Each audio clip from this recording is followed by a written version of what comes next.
Ito na guys, ang klase niya guys ngayon. Tapos na tayo guys.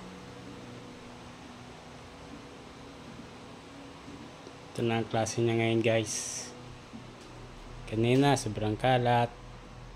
Ngayon ito na siya. Sobrang ganda na naman guys. Ito na siya guys. Yung baba ito naman mamaya. Tapos naman na yun. Malinis na din yun doon.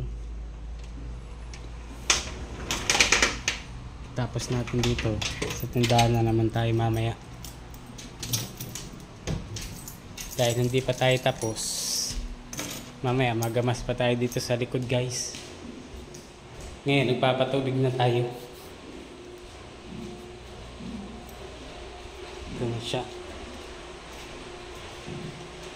Ito na siya. Dahil puno na.